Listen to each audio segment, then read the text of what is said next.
Hey everybody, welcome back. David Eon in the Open by Chance Vintage Toy and Nostalgia Museum. Glad you could join us here today for an unboxing of the Drevarthi Sentinel from Savage Crucible, which was just picked up at JoeFest 2026.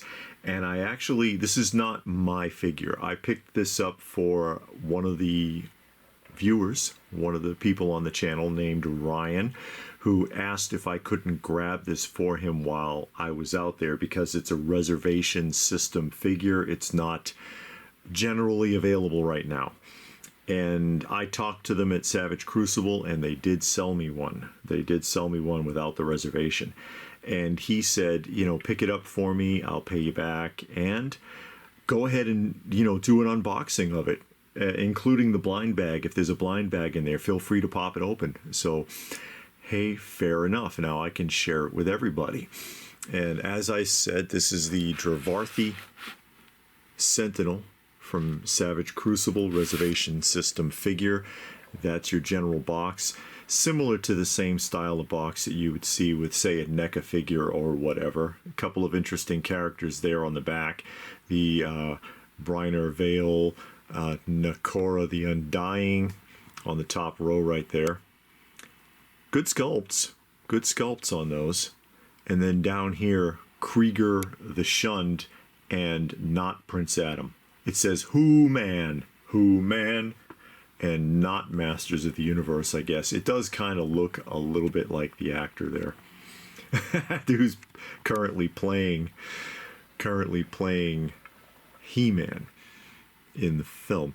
And this is, you know, flat box, piece of Velcro, opens it up. There's your Drevarthi Sentinel, if I'm pronouncing that correctly. And yeah, we will open this up and we'll take a good look at him here in a moment. A lot of bloody handprints. And since he has bloody hands, I'll assume he did it to himself.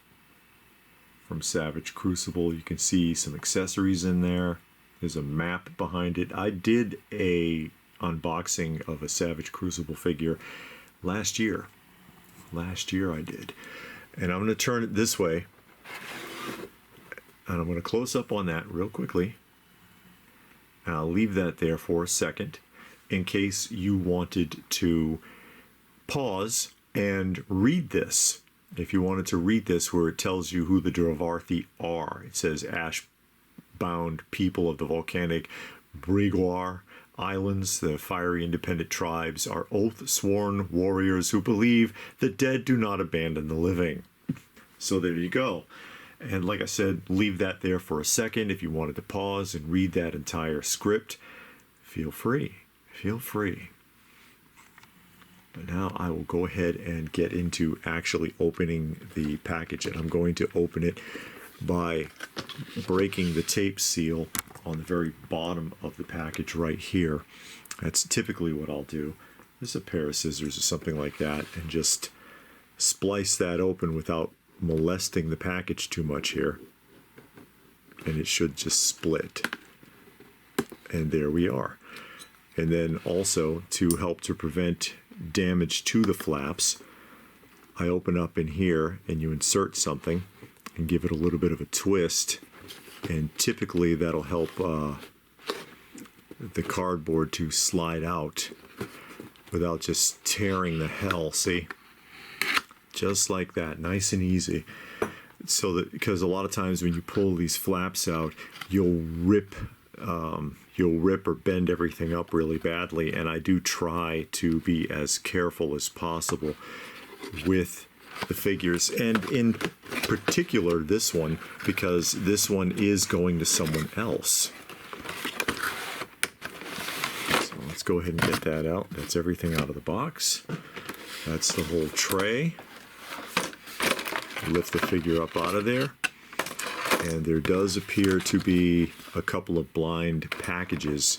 There's this one on the map, and there's another little piece glued inside of there, and it looks like a pull strip with a Velcro reclosure option on that. So we'll get to that here in a moment. And I'll show you the full figure now that he's out. There's two pairs of hands, two similar hand weapons, a dagger, a sword, a helmet, a battle axe, and of course the figure himself.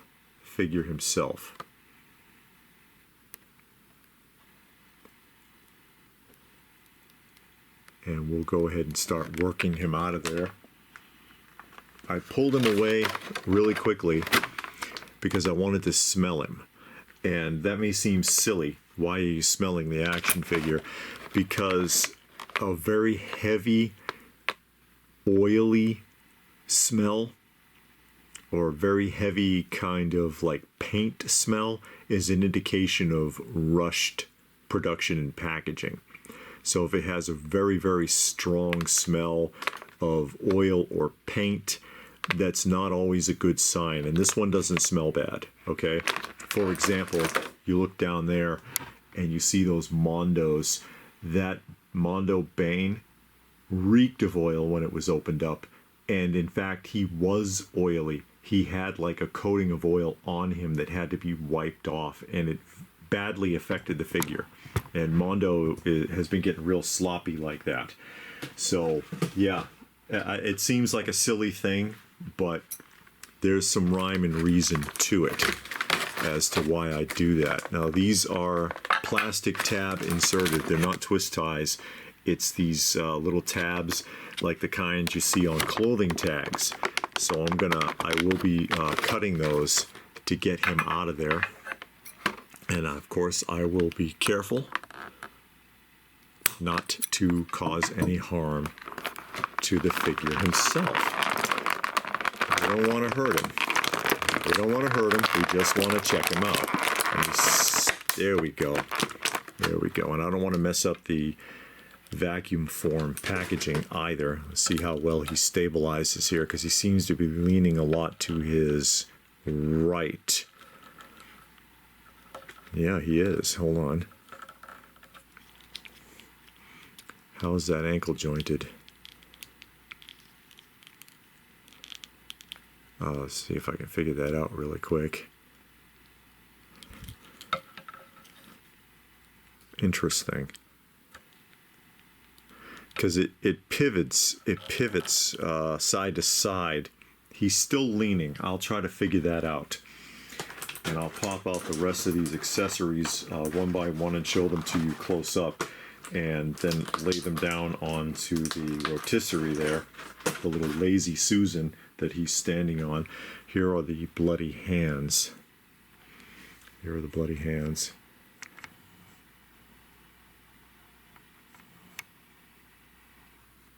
Try my best to make sure everything stays in focus.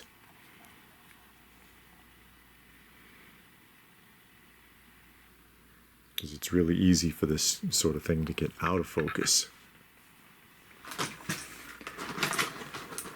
I'll pull up the two-bladed weapons here.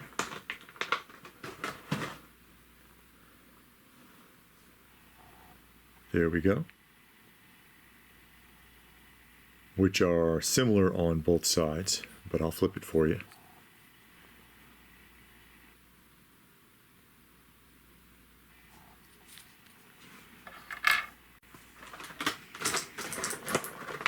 The axe, the battle axe.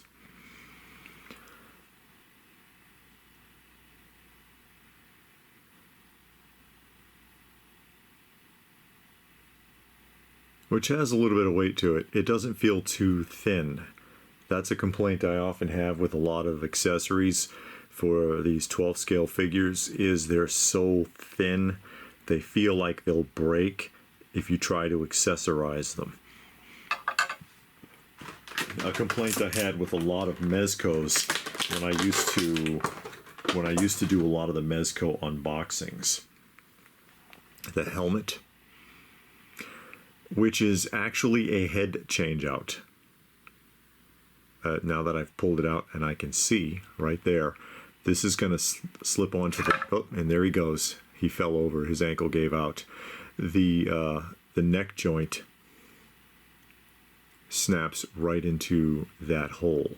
So this is a complete head change out, not necessarily a helmet that fits over the head of the figure. Although I suppose if you wanted him to hold or carry the helmet or just display it, it shouldn't be an issue. And then the final accessories here, we've got the sword. Here comes the sword. Is that in focus or is it acting up? Let me try to adjust that. There we go. And again, doesn't feel too thin. Because that's always a concern of mine, is putting the accessories into the hands of the figures, and the hands they're too tight or they're too loose and the fingers feel like they're going to break. But something always feels like it's going to break. Again, major complaint I had with a lot of the Mezco unboxings that I did. I've done a bunch of them, but I haven't done one in quite a long time. Really, I just got kind of sick of Mezco because of things like that. Because of things like that. I'll pull the dagger and the other set of hands out, and then I'll open the blind bags. Here's the dagger. And then I'll experiment with the figure's articulation. And I'll flip. Oh, no, I'll drop it. That's what I'll do. I'll flip. Unharmed, though. Unharmed. I'll go ahead and flip that. Same on both sides, pretty much. Not much of a variation. But then what do you expect? It's just a dagger. And two what look like gripping hands, which seem actually rather very similar to the ones... Hold on, let me show you. These look very much like the hands he already has. They're... I'm going to put this side by side with his hands in a moment so you can see what I'm talking about. Maybe there's some variation that I'm not picking up immediately.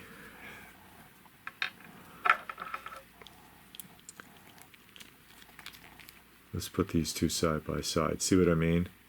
Very, very similar. Very similar. A little bit different of a grip angle, perhaps. So that's all the accessories laid out. Let's go ahead and open those blind bags up and see what's inside of those. That was just the tray slipping out. Blind bag number one is the gold bag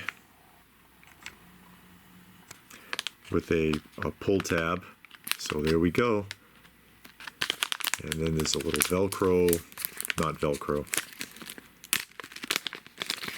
like a little Ziploc rather. And inside here is a chain. It's a real metal chain. It feels like a real metal chain with a loop on the end, and the loop has a little skull on it. See how close I can get in there. There, see? See the detail? Does he wear this around his neck? Does it help with one of the accessories? What is the function? Probably goes around his neck, I'm going to assume. We'll set that down. And then blind bag number two, which is the black bag, if I can get it off the tape here. I'm trying to peel things off the tape without... This is blind bag number two. Does it have a pull tab for tearing it open, or is it just... Oh, it is just open-ended. That's how they should have done the gold one. So like that. So I can completely reseal it exactly the way I found it. Feels like there might be a spear or something in here. Oh, it's another sword. It's a completely different sword.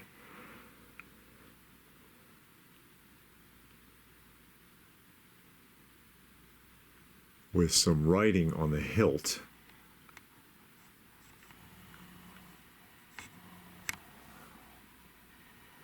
There you go. And flip it over.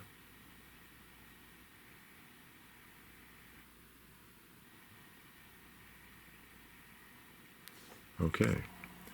It's a completely different sword. So let's take a look at articulation. Oh, he's got these accessories. I understand all of this armor should come off. You see where it's like plugged in? It's actually plugged directly into his back. Look at this. It's plugged into his back. So if you take this off, then if I pull this out, it's going to leave holes in the back of his shoulder. I don't know how I feel about that. I don't know how I feel about that. About it, you know, about it leaving holes in his shoulder like that. This would be for the axe or the sword. That's definitely for the sword right here. Head articulation. He's able to look all the way around. Up and down motion. Side to side motion is pretty good. Tilt. Arms up. Let me see. Yeah, it can go up a little. It's on the right side. I don't want to be too rough with it. There we go. Shoulder lift. Forward rotation. He's a little stiff.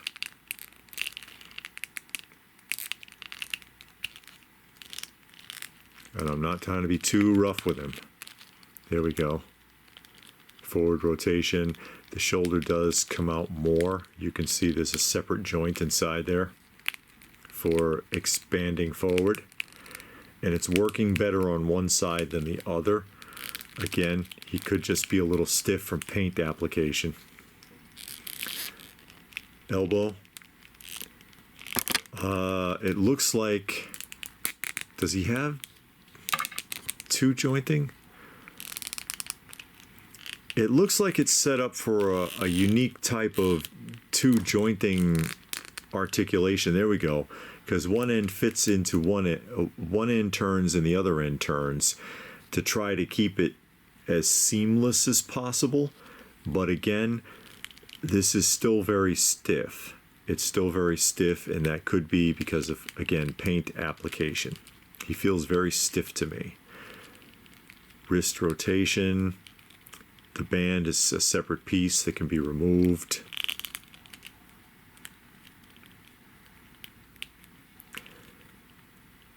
The wrist turns. It looks like it has the ability, yes, to see arch down like that.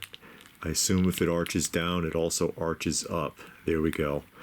But as far as turning the wrist in and out, it doesn't look like it does that. Doesn't feel like it wants to move. Waist articulation. Now he looks like he's driving.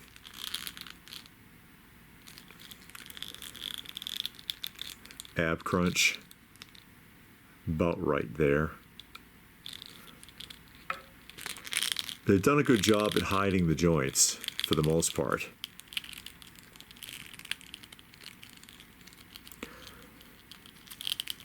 So you're not seeing a lot of big open joints. Splits. That's not bad. Of course, that's all exposed underneath. It looks like the ball joint could pop off, but you should be able to put it back if it did. You see what I mean? Forward leg. Reverse leg. Doesn't go very far. Usually they don't. Usually they don't go backwards very well, but they do go forwards fairly well. Knee joint looks like it's set up the same way. Doesn't want to rotate at all, but it looks like it's set up kind of the same way as the elbow. So let's try it. There we go. Both knees seem to be working fine. The legs don't feel as stiff as the arms do. And the ankles, that's where I was having a problem because he didn't seem to want to stand. Is getting any kind of movement out of these ankles. They don't feel like they want to move. There's a little bit of side-to-side shifting that seems to work better than forward and backwards. I can see a split right there where it looks like they had forward and backward ankle movement in mind, but it just won't move. It just will not move. And like I said, I don't want to force it too hard. I don't want to just be really aggressive with this and have something snap. Because as pretty as a lot of these modern figures are, they can be very fragile. They can be very fragile. See if I can try to again to get him adjusted so that he'll stand on his own. There he goes. That's better. That's better. Still looks like he's leaning slightly to his right, and I don't know if that's I can adjust it so it looks better, but that was a torso adjustment. But it feels to me like the ankles being off the way that they are is contributing to that problem. So when Ryan gets his figure, that may be something he wants to work on. So let's kit him out and see how he looks. On second thought, why don't we do a head and a hand change out? It occurred to me I should see how complicated that's going to be. So let's try to get a hand out. See, that comes off.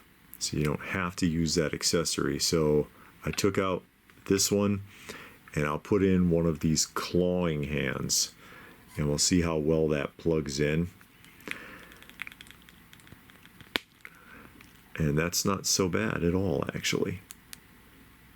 And this wrist is jointed differently. You can see right there.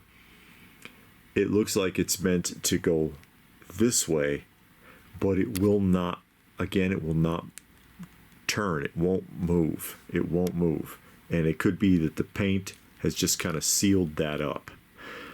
Now let me try the head.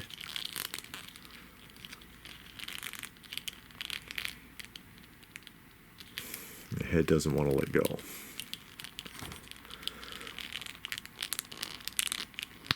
There we are. It's a big ball joint, so hopefully it won't snap on you. And I'll put the helmet on just to try that.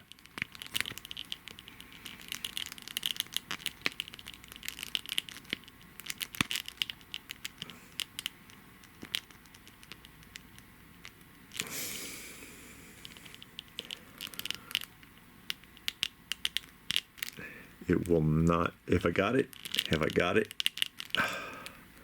There we go. That actually took quite a bit. That took a lot of pressure to get the helmet on. Not a fan of that. Let's put the regular head back. Come on. There we are. That went on a little easier than the helmet did. Okay. Let me give you a close-up here of his face while I'm at it. How does that look? It's a good sculpt and it's nice paint application. Certainly. But now we'll cut away and get him kitted out and see how that looks. How about that? All right, here we go. Very basic pose. I didn't do a whole lot with him. I just put him on one knee. I did not really have any trouble putting the accessories into his hand. His hands are soft enough that it was not really much of a problem. The necklace, obviously no issues. It does kind of want to turn to the left from the figure's perspective, but you can still hang it with the skull showing in the front. Still having issues with turning the feet. As you can see, his one foot is turned up slightly there. I would have preferred to get it all the way flat down because he's less likely to topple over that way. But yeah, they're still pretty stiff. They're still pretty stiff. Again, that could be because of paint application.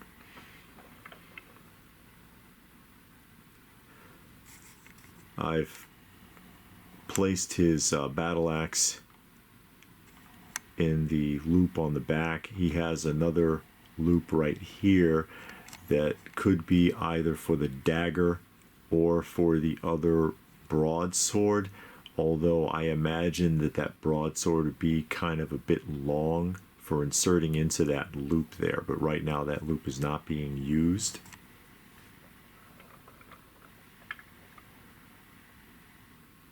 And another point here also, there he goes.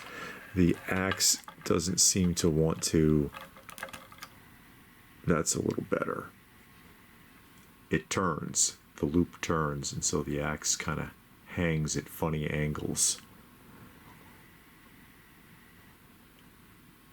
No real trouble putting the sword into the side sheath.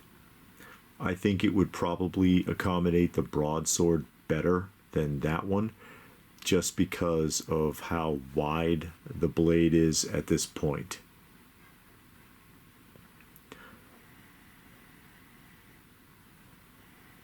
Overall, decent looking figure, very good sculpt,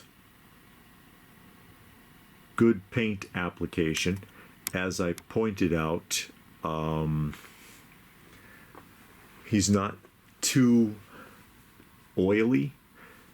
Something to watch out for with modern figures is that grease smell, that oil or paint smell. You don't want a lot of that on the figure. It's a sign that things were rushed. You'll get very stiff joints. You'll get paint that'll rub off. There can be a lot of problems from that. So he doesn't smell too bad. I know people think that's crazy, but yeah, seriously, think about it when you do your unboxings.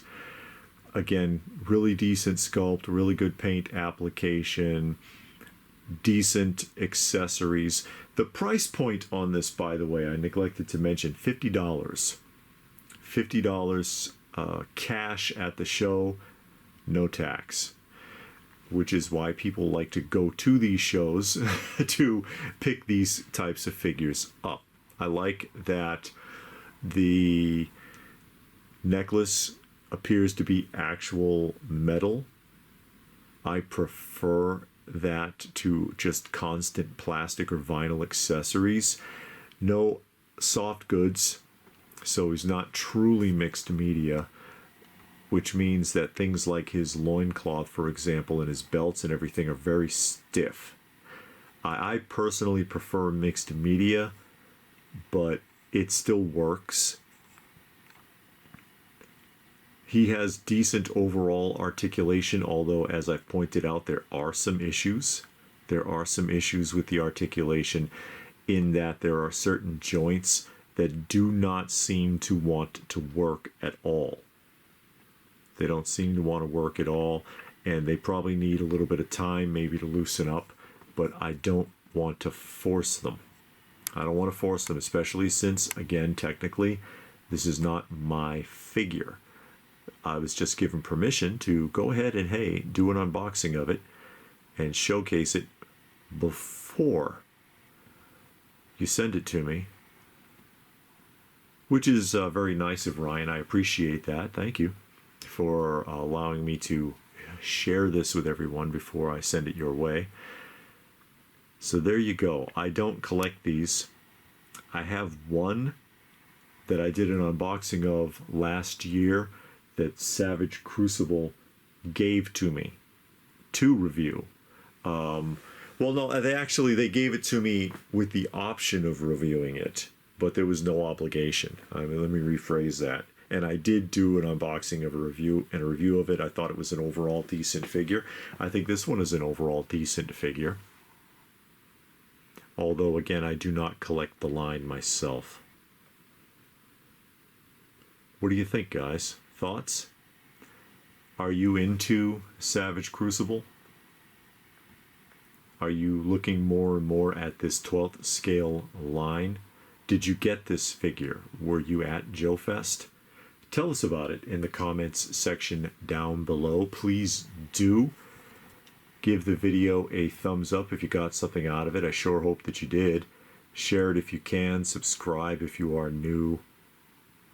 check out some of our other content, and join the Open by Chance family. And if that is it, then what more can I say but thanks for watching. And we will see you again soon.